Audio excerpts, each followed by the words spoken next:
नमस्कार, मैं रचना शर्मा चढ़ती कला टाइम टीवी देख रहे सभी दर्शकों का स्वागत करती हूं। आप देख रहे हैं हरियाणा न्यूज। लखीमपुर खीरी की घटना के बाद शुरू हुई अस्थि कलश यात्रा एलनाबाद के गांव रूपावास पहुंची, जहां किसानों ने लखीमपुर खीरी में मारे गए किसानों के अस्थि कलश पर पुष्प अर्पित कर उन्हें श्रद्धांजलि दी। वहीं सरकार के खिलाफ जमकर नारेबाजी की गई। साथ ही इस मौके पर किसान नेता अभिमन्यु कुहाड़ व रवि आजाद ने केंद्र सरकार से गृह राज्य मंत्री अजय मिश्रा की बर्खास्तगी व गिरफ्तारी की मांग भी की। वहीं एलनाबाद उपचुनाव में बीजेपी जसपा के साझा उम्मीदवार को वोट न करने की उन्होंने अपील भी की। देखिए, एक माहौल जो नजर आ रहा है, उस माहौल से एक बात तो क्लियर है कि बीजेपी जेजेपी अलोपा के कैंडिडेट की एक बहुत बड़ी हार तय है। अब सवाल ये है कि वो जमानत बचा पाएंगे या जमानत नहीं बचा पाएंगे। हमारा एजेंडा ये है कि बीजेपी जेजेपी अलोपा के कैंडिडेट की जमानत जब्त होनी चाहिए। जो ये हमारे किसान भाई लखीमपुर में शहीद हुए थे, जो एक पत्रकार भाई भी शहीद हुआ था, उनके शहीद किसानों के अस्थि कलश यहाँ पे हम लाए हुए हैं। पूरे एलनाबाद हलके में उनकी यात्रा निकल रही है और सभी किसानों से हाथ फैला के, हाथ जोड़ के, जोड़ी फैला के ये निवेदन कर रहे हैं, ये अपील कर रहे हैं कि इन शहीदों को याद करना वोट डालने के समय। जिस बीजेपी के गुंडे नेता ने हमारे शहीद किसानों को अपनी गाड़ियों के टायरों के नीचे रौंद दिया, कुचल दिया, उस बीजेपी उसकी सहयोगी पार्टियों के कैंडिडेट को बिल्कुल भी वोट मत दीजिएगा। उसके अलावा जिसका आपको मन करे, जिसको मन करे उसको वोट दे देना। हम ये नहीं कह रहे हैं कि किसको वोट देनी है, हम सिर्फ इतना कह रहे हैं बीजेपी जेजेपी हलोपा के कैंडिडेट को वोट मत देना। और इनके कैंडिडेट की एक ऐतिहासिक हार यहाँ पे तय है। हरियाणा के खेल मंत्री संदीप सिंह फरीदाबाद के सेक्टर 11 बीजेपी के जिला कार्यालय पहुंचे और सरकार के 7 साल 7 कमाल को लेकर गिनाने का काम किया गया। इसको लेकर खेल मंत्री संदीप सिंह ने सरकार की उपलब्धियों को गिनाते हुए पत्रकार वार्ता में कई सवालों के जवाब दिए। वहीं कुछ सवालों के जवाब देने से बचते नजर आए। हरियाणा के खेल मंत्री संदीप सिंह ने क्या कहा, आप भी सुने। देखिए, मैंने अभी आपको डिटेल में सारी 7 साल 7 कमाल की काफ़ी चीज़ें बताई हैं। वैसे तो बहुत से ऐसे कार्य हैं, अगर हम उसकी लिस्ट आप तक पहुंचाऊं तो आप भी पढ़कर कई समय लग जाएगा। 2 मिनट नहीं, 5 मिनट नहीं, 10 मिनट नहीं, पढ़ने में भी बहुत समय लग जाएगा जो सरकार ने कमाल किए हैं। तो अगर आप कंपेयर कर लें पुरानी की सरकारों में और हमारी सरकारों के अंदर, आपको पता चल जाएगा कि हमारी सरकार ने कहीं बेहतर काम किया। 7 साल में 7 बार ऐसा हुआ है कि किसानों को डीएपी के लिए परेशान होना पड़ा। ये भी आपकी सरकार में हुआ है। देखिए, डीएपी आ रही है, डीएपी पहले भी आती रही है, अब भी आएगी। उस पर पहले भी सब्सिडी मिलती रही, अब भी मिलेगी। सर, आप किसान और जवान की बात कर रहे हैं, पर बेरोजगारी लगातार बढ़ती जा रही है। वैसे में आप ये कमाल तो गिना दिए, पर एक बेरोजगारी भी देखिए, जो मैं चाहे वो 75% आरक्षण की बात हो, चाहे जॉब्स की बात हो, अभी माननीय मुख्यमंत्री जी 1 नवंबर के आसपास कुछ नई चीज़ें लेके आ रही हैं युवाओं के लिए, नौजवानों के लिए, जिससे कि वो रोजगार और उनकी योजनाओं से जिनको नौकरियां मिलें, कई ऐसी नई चीज़ें लेके आ रही हैं। और अभी हम 7 साल 7 कमाल के ऊपर जो मैंने आप लोगों को कई पॉइंट्स बताए, कई चर्चाएं की, चाहे वो फसल हो, चाहे वो गरीब परिवारों के लिए योजनाएं हों, चाहे वो खेल हो, हर जगत के लिए जो हमारी योजनाएं हैं, जो हमारे कमाल हैं, उसके बारे में अवगत करें। सर, आप किसानों की बात कर रहे हैं, पर लगातार किसान है जो कहीं ना कहीं नाराज है, लगातार उनके जो धरने हैं वो खत्म नहीं हो रहे, क्या वजह? देखिए, जिन लोगों को पैसा मिल रहा है अपने फसल का, उनको जाकर पूछिए कि उनको ऑन टाइम मिल रहा है कि नहीं, 72 घंटे के अंदर उनको भुगतान हो रहा है कि नहीं, वो समझ जाएंगे। जो लोग, देखिए, ऐसा है आज की डेट में कोई जिसको मुद्दा ही नहीं है तो वो इसको मुद्दा बना रहे हैं। देखिए, आ रही है डीएपी लगातार आ रही है। जो अलग अलग विभागों में लोग नौकरी जो कर रहे हैं, क्या उन्हें डेपुटेशन पर दोबारा से? जी, उसमें जो खिलाड़ी आना चाहते हैं उनको हम लेंगे, जिससे कि यूथ जो यंग जनरेशन है उनको एज अ ट्रेनर, कोच के रूप में वो ट्रेनिंग दे सकें, क्योंकि उनकी अपना खुद का जो खेल कैरियर अगर उनका बाकी है तो वो अपना कर सकते हैं गेम, लेकिन जिसको गेम जैसे रिटायरमेंट हो जाती है उसके बाद भी, तो उनके लिए हमारे खुले द्वार हैं हरियाणा सरकार के में जो जॉब कर रहा है, जिससे कि हम लोग अपने खिलाड़ियों को, आने वाली जनरेशन को आगे बना सकें। क्योंकि जो एक्सपर्ट्स वो अपनी गेम के रहे हैं, वो गुण जो हैं वो आने वाले बच्चों तक पहुंचे। फरीदाबाद के 1 नंबर इलाके से एक मां की गोद से 3 महीने की दूध मुही बच्ची का 2 महिलाओं और एक युवक ने ऑटो में अपहरण कर लिया। घटना के बाद मां ने इसकी शिकायत कोतवाली थाने में की थी, लेकिन कोतवाली थाने के एसएचओ ने इस मामले में खानापूर्ति करते हुए फाइल को बंद कर दिया था। लेकिन बच्ची की मां ने हिम्मत नहीं हारी और वह पूरे 5 साल तक फरीदाबाद के हर गली, हर चौराहे में जाकर अपहरणकर्ताओं को खोजती रही और आखिरकार बीते 20 अक्टूबर को मां ने एक अपहरणकर्ता को पहचान लिया, जिसकी सूचना उसने पुलिस को दी। सूचना मिलने पर पुलिस ने आरोपी को गिरफ्तार कर लिया और आरोपी की निशानदेही पर अन्य 2 महिलाओं को गिरफ्तार करते हुए बच्ची को भी सकुशल बरामद कर लिया गया है। बता दें कि जिस फाइल को पुलिस ने खानापूर्ति करते हुए बंद कर दिया था, उसी फाइल को खोलकर अब पुलिस ने कार्रवाई शुरू कर दी है। 20 तारीख को ये शशिकला हमारे पास आई और इसने हमें बताया कि मैंने जो एक मुकदमा कायम है आपके पास, मैंने दर्ज कराया था और उसका मैंने आरोपी को कहीं देखा है। आप 2 दिन पहले आए थे आपके पास? परसों आई। तो हम उसी टाइम उसके साथ तुरंत चल दिए और जिसने उस लड़के को बताया तो उसको हमने अपने पूछताछ के लिए पूछा तो उसने मना कर दिया, लेकिन हमने जब सख्ती से मना पता किया तो उसने सारी वारदात बारे हमारे को बताया। उसके बाद हमने उसको सारी पूछताछ के बाद अरेस्ट किया। अरेस्ट करने के बाद उसको कोर्ट में पेश किया और कोर्ट में पेश करने के बाद कल उसको रिमांड पे लेकर, जो उसने बताया था कि वो जनानी थी 2, एक रेखा और कोमल उसकी फ्रेंड थी और रेखा उसकी कोमल की फ्रेंड की बड़ी बहन थी जिसके बच्चा नहीं था। उसको बच्चे की आवश्यकता थी, उनको इसने बच्चा दे रखा है और उसको जाके पता करवा देगा। तो हम जैसे ही हमने अपनी टीम तैयार की और रिमांड लेके इसको वहाँ पहुँचे तो इसके निशानदेही पे पहुँचे तो वहाँ वो नहीं रह रहे थे, रेखा और कोमल नहीं रह रही थी। तो हमें काफ़ी साइबर सेल से भी मदद लेनी पड़ी। काफ़ी मशक्क़त करने के बाद फिर आखिर नहीं बन बात पा रही थी तो हमने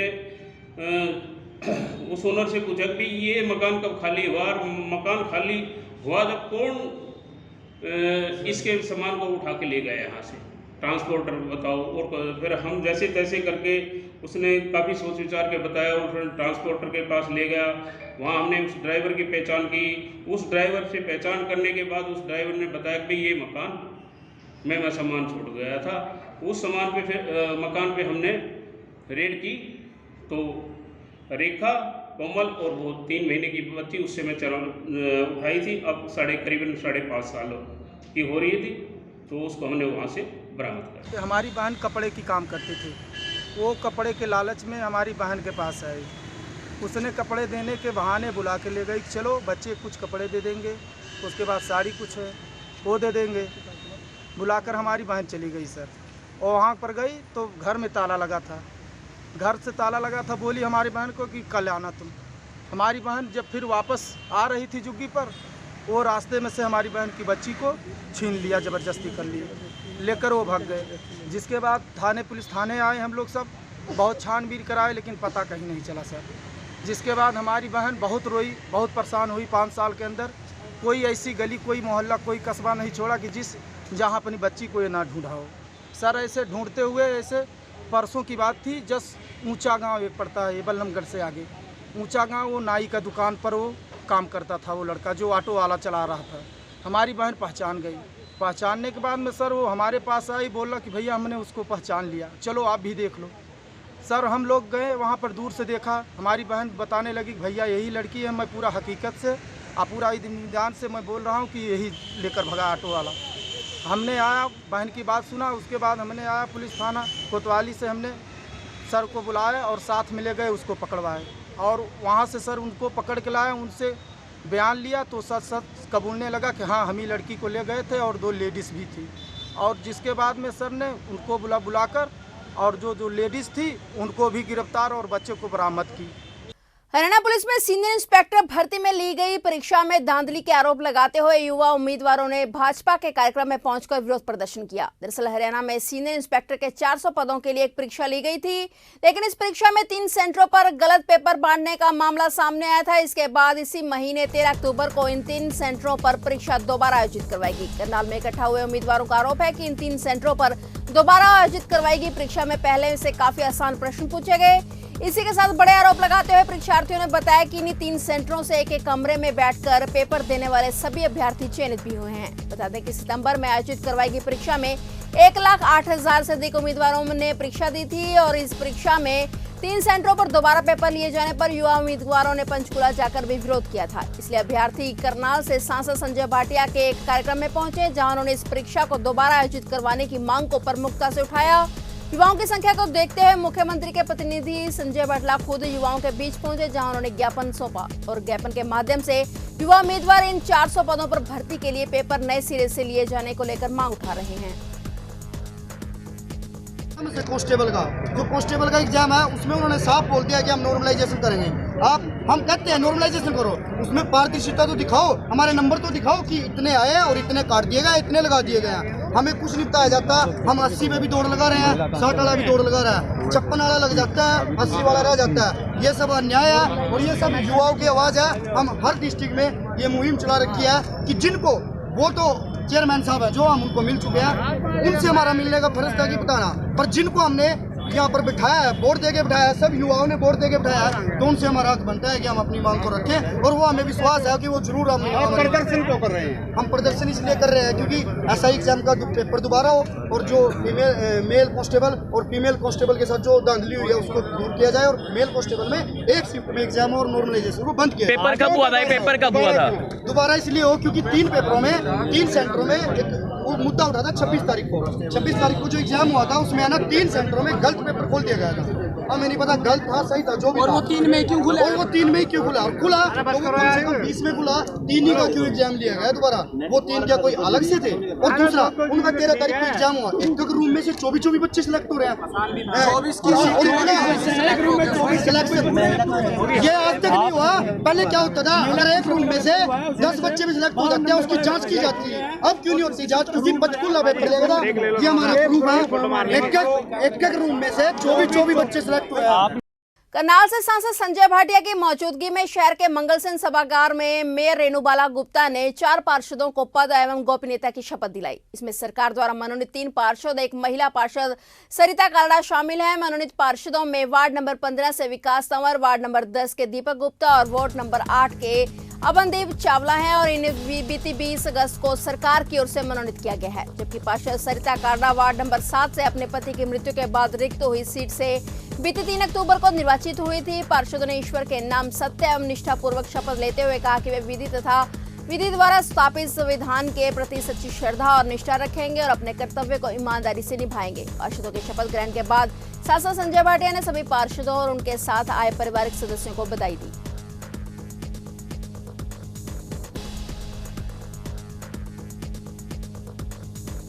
आज नामित और निर्वाचित 2 कैटेगरी में 3 नामित थे और 1 निर्वाचित है। आज उन पार्षदों ने शपथ ली है पद और गोपनीयता की और ईमानदारी से काम करने की। आज इस अवसर पर हमारी बहन जो प्रथम नागरिक हैं करनाल की रेणुबाला जी, उनका हुक्म था कि आपने आना है, तो मैं यहाँ हाजिर हुआ हूँ और हमारे जिलाध्यक्ष जोगिंदर राणा जी यहाँ पर बड़ा अच्छा कार्यक्रम था और बड़ा भावनात्मक कार्यक्रम था, क्योंकि हमारे बीच हमारे पार्षद सुदर्शन कालड़ा जी आज वो नहीं रहे, उनकी धर्मपत्नी, और जो कि रिकॉर्ड मेरे हिसाब से हिंदुस्तान का रिकॉर्ड बना है। टोटल पोल वोट का 92% वोट उन्होंने प्राप्त किया है और इसका श्रेय मैं अपने मुख्यमंत्री मनोहर लाल जी जो यहाँ से विधायक भी हैं, उनकी ईमानदार और साफ छवि, उनकी सही नीतियाँ और सही नीयत को श्रेय मैं देता हूँ कि लोगों ने एक तरफा मतदान करके एक हिंदुस्तान का रिकॉर्ड उन्होंने बना दिया। और आज हमारे ब्रिजभूषण गुप्ता जी बहुत सीनियर हमारे पार्षद भी रहे 4 बार और हमारे जिलाध्यक्ष थे, उनके बेटे दीपक जी और शिव कुमार जी मेरे मित्र जो खुद भी पार्षद थे, आज उनका बेटा मनोनीत पार्षद के रूप में बना है। और ज्ञान सिंह चावला जी हमारे म्यूनसिपल काउंसिल उस समय करनाल की थी, उसके चेयरमैन थे और मैं पानीपत का था। उस नाते से हमारा बहुत ही आपस में प्रेम भाव भी था। बहुत अच्छे और सरल इंसान है। उनके बेटे भी जेजेपी की तरफ से मनोनीत पार्षद बने। मैं सबको बधाई देता हूँ। डिस्ट्रिक्ट लीगल सर्विस अथॉरिटी की ओर से यूनाइटेड नेशन डे के अवसर पर शांति मार्च का आयोजन किया गया है। इसका आयोजन सीजीएम सुखदा प्रीतम की अध्यक्षता में किया गया। इस अवसर पर सभी जजों के साथ वकील भी शामिल हुए। वहीं सीजीएम सुखदा प्रीतम ने बताया कि कल यूनाइटेड नेशन डे मनाया जा रहा है और इसके उपलक्ष्य में आज शांति मार्च निकाला गया है। इस अवसर पर स्कूली बच्चों के साथ साथ रोटरी क्लब ने भी सहयोग किया है। कल हम यूनाइटेड नेशंस डे मना रहे हैं, तो उसी के उपलक्ष्य में आज एक पीस मार्च निकाला गया है। उसमें सारी judiciary, administration, panel advocates, rotary club और स्कूल के बच्चों ने भाग लिया है। और जो कि यूनाइटेड नेशंस का मोटिव है संसार में पीस फैलाना, so this is one of the motives and objectives we promoted today. खराब मौसम और भारी बर्फबारी के चलते अस्त व्यस्त हुए उत्तराखंड के जनजीवन को दोबारा से पटरी पर लाने के लिए पूरा देश अपना योगदान दे रहा है। करनाल जिला प्रशासन की ओर से भी मदद का ऐसा याद बढ़ाया गया है। जिला उपायुक्त निशांत कुमार यादव की मौजूदगी में राहत सामग्री से भरा हुआ एक ट्रक उत्तराखंड के लिए रवाना किया गया। शहर के मंगल सेन सभागार से इस ट्रक के डीसी द्वारा हरी झंडी दिखाकर रवाना किया गया। निशांत कुमार यादव ने बताया कि आज रवाना किए जा रहे ट्रक में 2000 पैकेट की मदद भेजी जा रही है और हर पैकेट में आटा, चीनी, दाल और तेल समेत कुछ 8 वस्तुएं तय की गई हैं, जिनके इस आपदा के समय से पीड़ित परिवारों की बेहद आवश्यकता है। उन्होंने कहा कि सहायता का श्रेय शहर की समाजसेवी संस्थाओं को जाता है। इनमें राइस मिलर्स, आटा मिलर्स और पेट्रोल पंप एसोसिएशन समेत कई संस्थाओं का योगदान है। आप सब लोगों को मालूम है जैसा कि उत्तराखंड में अभी ज़्यादा बारिश की वजह से बाढ़ जैसी स्थिति बनी हुई है और उस सिलसिले में हरियाणा सरकार ने ये तय किया था कि वहाँ राहत सामग्री भेजेंगे। इस सिलसिले में अभी 2000 पैकेट्स हमने रवाना किए हैं। हर एक कट्टे में 5 किलो चावल, 3 किलो आटा, उसके बाद सरसों के तेल की 1 लीटर की बोतल, साथ में चीनी है, नमक है, मोमबत्ती है, माचिस है, इस तरह की सामग्री, दाल है, ये चीज़ें हमने रखी हैं। और 2000 बैग्स पूरे तैयार हो गए हैं, बाकी बैग्स की भी तैयारी की प्रक्रिया जारी है। तो हमारी पूरी कोशिश रहेगी कि जो हमारे लोग हैं उत्तराखंड में हैं, जो इस आपदा से जूझ रहे हैं, उनको जो भी सहायता हम प्रोवाइड कर सकें ज़रूर करवाएंगे। किसकी तरफ से जा रहा सारा राशन? ये सारा राशन जो अलग अलग समाज सेवी संस्थाएं हैं, जिसमें हमारे यहाँ के सभी मौजूद लोग भी हैं, राइस मिलर्स हैं, आटा मिलर्स हैं, इसके अलावा petrol pump association, chemist association, जितनी भी एसोसिएशंस और बाकी लोग हैं, उनको जब हमने बताया तो बड़े अच्छे से वो बढ़ चढ़ करके आ गया है और उन्होंने हमें एश्योर किया कि ये तुरंत अपनी सहायता देंगे। जिला यमुनानगर के मॉडल टाउन में एक सोने घर से चोर लगभग 6 लाख नकद और 10 लाख रुपए के सोने के आभूषण चोरी करके फरार हो गए। पूरा परिवार अस्थियां विसर्जन करने गया था। अर्पित खुराना ने बताया कि घर में किसी की मृत्यु हो गई थी, जिसकी अस्थियां लेकर पूरा परिवार सुबह 9 बजे हरिद्वार गया था। शाम को 6 बजे घर आए तो घर के अंदर सारे कमरों की कुंडी लगी हुई थी और उसके बाद हमने तुरंत 112 पर कॉल किया।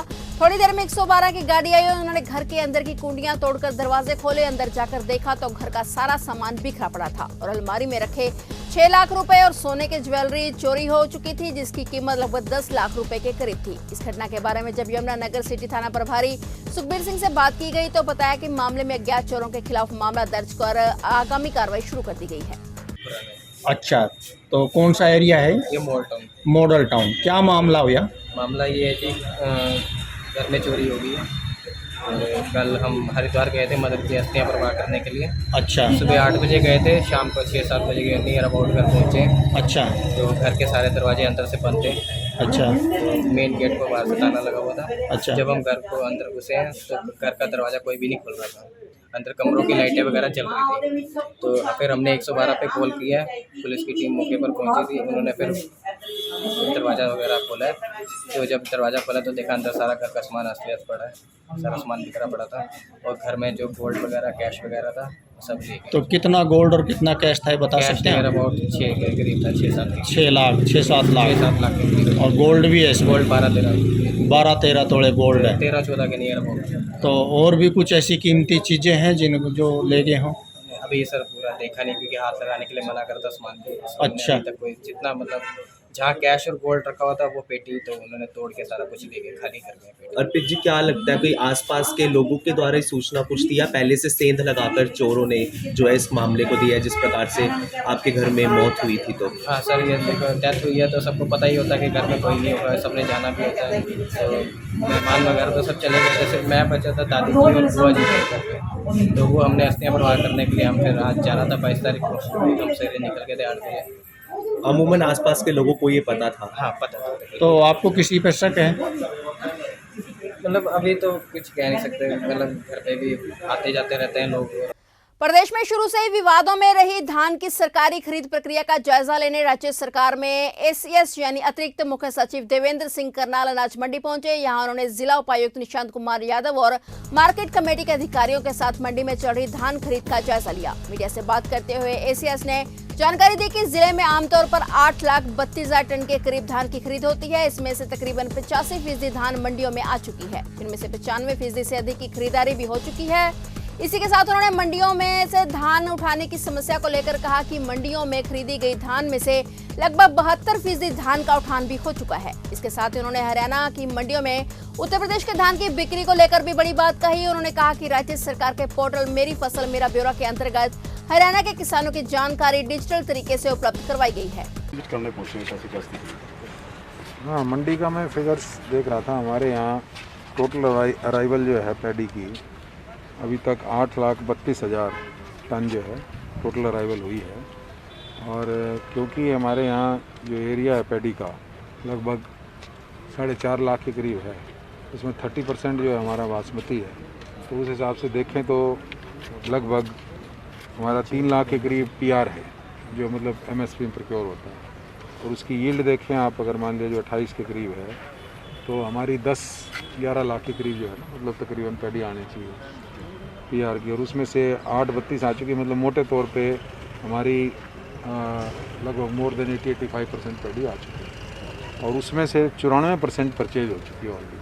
तो इसका मतलब जो फार्मर लेके आए हैं तकरीबन वो सारी की सारी खरीदी जा चुकी है। बहुत थोड़ी सी क्वांटिटी रीसेंट बची है। और उसके अलावा लिफ्टिंग भी लगभग 72% हो चुकी है।